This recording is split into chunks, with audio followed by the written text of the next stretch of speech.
Good afternoon children. Good afternoon ma'am. చూడండి TLM ఒకసారి.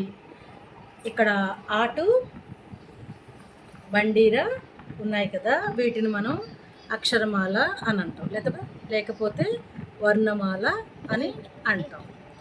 మళ్ళీ ఈ అక్షరమాలలోంచి లేకపోతే ఈ వర్ణమాలలోంచి అచ్చులు అని కొన్నిటిని అంటాము, హల్లుళ్ళు అని కొన్నిటిని అంటాం. చూడండి, ఆటు అహా అంటే ఆ నుంచి అహా వరకు ఉన్న వాటిని అచ్చులు అంటాం. తర్వాత కాటు బండీరా కదా, కా నుంచి బండీరా వరకు అంటే బండీరా వరకు ఉన్న వాటిని మనము హల్లులు అంటాం. అయితే హల్లుల్లో మళ్ళీ రెండు రకాలు ఉంటాయి. వాటిలో ఇలా కింద గీత వచ్చిన అక్షరాలు ఉంటాయి చూడండి, వీటిని మనం మహాప్రాణాక్షరాలు అని అంటాం. ఈ రాలా ఉండి మధ్యలో చుక్కున్న దానికి మనం గీత పెట్టక్కర్లేదు కదా, వీటన్నిటిని మహాప్రాణాక్షరాలు అంటాం. మహాప్రాణాక్షరాలు అచ్చుల్లోవా హల్లుల్లోవా?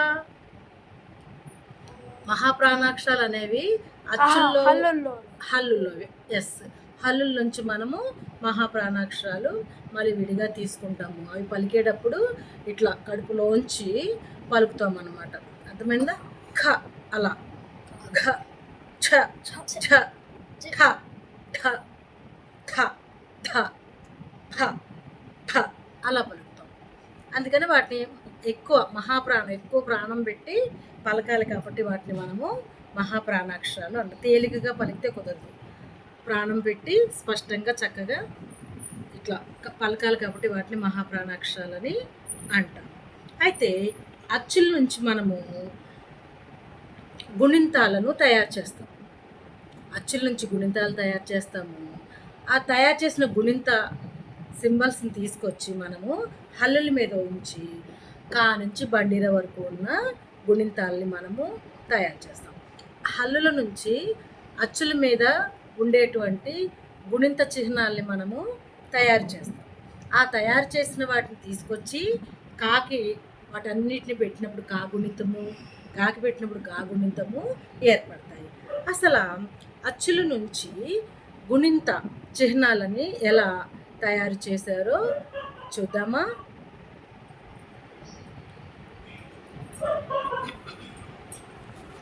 ఇక్కడ చూడండి, ఆ చూశారు కదా, ఇక్కడ చూడండి ఆ ఈ ఉ ఊ రు రు ఏ ఐ ఓ ఔ అం అహ ఉన్నాయి.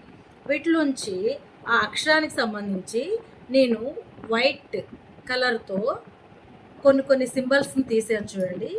ఇక్కడ చూడండి, ఇలా, తర్వాత ఇలా ఇలా ఇలా ఇలా ఇలా ఇలా ఇలా ఇలా ఇలా ఇలా ఇలా ఇలా ఇలా ఇలా ఇలా ఇలా ఇలా ఇలా ఇలా తీసాం. వీటి నుంచే మనము గుణింత చిహ్నాలు తీస్తాం. చూడండి, ఇందులో తీసిన దీని నుండి ఇక్కడ చిన్నగా ఉన్న గీత ఉంది, పెద్ద గీత ఉంది. ఈ చిన్న గీతని ఇటేసి పెద్ద గీతని ఇటు పెట్టి అకారము అనే దాన్ని చూడండి, కామే పెట్టిన ఆకారం తయారు చేశాను. అలాగే ఆలో నుంచి ఆకారం తీశాను. ఈ జీరోలా ఉన్న సింబల్ పైకి ఉంది, దాన్ని కిందకి తిప్పి అదే సేమ్ కానీ దాన్ని కిందికి తిప్పాను, కొంచెం మోడిఫై చేశాను. చేయడం వల్ల ఆకారం అయ్యింది. అది కా మీద ఇలా పెట్టి కా అయ్యింది. ఆ నుంచి తీసాం కాబట్టి కా అనాలి, ఆ నుంచి తీసాం కాబట్టి క అనాలి. ఓకేనా? క కా.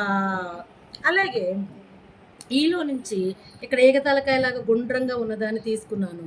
ఇందులో ఏం మోడిఫికేషన్ ఏమీ లేదు, సేమ్ దానిలోంచి తీసుకున్న దాన్ని అలా మనం ఏదైనా అక్షరం మీద ఉంచినప్పుడు ఈ అనే సౌండ్ రావాలి, ఎందుకంటే అది ఈలోంచి తీసుకున్నది ఏకతలకాయలాగా కూడా ఉంది కదా, ఈ అని గుర్తుపెట్టుకొని గి అనాలి. అలాగే దీన్ని తీసుకున్నట్లయితే ఇదిగోండి, ఇలా తీసుకున్న దాన్ని కొంచెం మోడిఫై చేసి ఇట్లా స్ట్రైట్గా ఉన్న గీతని ఇట్లా పిలకలాగా వంకరగా ఇలా వేసాను. ఈలోంచి తీసాను బట్టి ఈ అయింది, గా మీద ఈ ఇస్తే గీ అయింది. ఓకే, ఉకారం ఎలా తయారు చేసామో చూద్దామా? ఇదిగోండి, ఊకి చివరి ఉన్న దాని నుంచి ఉకారం తీసుకున్నాను. ఇందులో ఏం మోడిఫికేషన్ ఏమీ లేదు, ఎలా తీసుకున్నాను అలాగే ఉంది. అయితే ఊకారం దగ్గర కొంచెం మనం చేయాల్సి వచ్చింది. కింది ఉన్నటువంటి ఈ ఊలోంచి తీసుకోవాలి, అలాగే ఆకారం లాంటి దాన్ని కూడా తీసుకోవాలి. ఇది తీసుకోవాలి, ఇది తీసుకోవాలి. ఈ ఉకారానికి ఈ ఆకారం కూడా, అంటే ఈ ఉకారానికి ఈ ఆకారం కూడా దూరంగా ఉన్నదాన్ని దగ్గరగా కలిపేస్తే ఊకారం ఏర్పడింది. చాకు ఊ ఇస్తే చూ అయింది. ఊలోంచి తీసాం కాబట్టి ఇది ఇచ్చినప్పుడు ఊ అనొచ్చు, ఊలోంచి తీసాం కాబట్టి చు అనొచ్చు. అలాగే అరువులోది చివరిది తీసుకున్నాను, కొంచెం దీన్ని మాడిఫై చేశాను. ఇలా ఉన్నదాన్ని ఇక్కడ కింద గుండ్రంగా తిప్పేశాను. అప్పుడు అరువులోంచి తీసిన దానికే నేను ఇలా కొంచెం మాడిఫై చేశాను, అది అరువుకారం అయింది. అప్పుడు జాక అరువుకారం ఇస్తే జృ. అలాగే అరువుకారం అదే సేమ్ తీసుకున్నాను, దీనికి ఎలాగైతే మాడిఫికేషన్ చేశాను, కింద గుండ్రం చేశాను, దీనికి అలాగే చేశాను, జృ అయింది. ఓకేనా? అలాగే ఏలోంచి చూడండి, ఇలా నిలబడిన దాన్ని తీసుకున్నాను, జీరో తీసేసి నిలబడిన దాన్ని తీసుకున్నాను. అయితే ఇక్కడికి వచ్చేసరికి మాడిఫికేషన్ ఏంటి అంటే, ఇలా నిలబడిన దాన్ని ఇలా నేను చక్కగా ఇలా వెనక్కి తిప్పేసేసి ఉంచాను. అప్పుడు అది ఎకారం అయ్యింది. టాకేకారం ఇస్తే టే. ఇక్కడ ఎలా చేశాను అలాగే, కాకపోతే ఇది ఉంది కదా, దాన్ని తెచ్చి పైన పెట్టాను, అప్పుడు ఏ కారం అయ్యింది, టే. అలాగే ఐ చూడండి, కింద ఈ మధ్యలో కొంచెం తీసేసి ఇక్కడున్న కొంచెం తీసేసాను.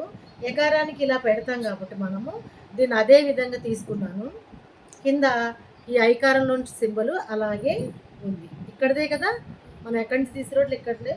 అయితే పైన కింద ఒక అక్షరానికి ఐకారం పెట్టేటప్పుడు పైన ఎకారం లాంటి దాన్ని పెట్టి కింద ఈ ఐకార పదాన్ని ఉంచారు. అలాగే అవులోంచి చూసేసరికి అవు మీద ఏదైతే ఉందో అదే అవుకారం అవుతుంది. దీంట్లో అసలు మాడిఫికేషన్స్ ఏమీ ఉండవు.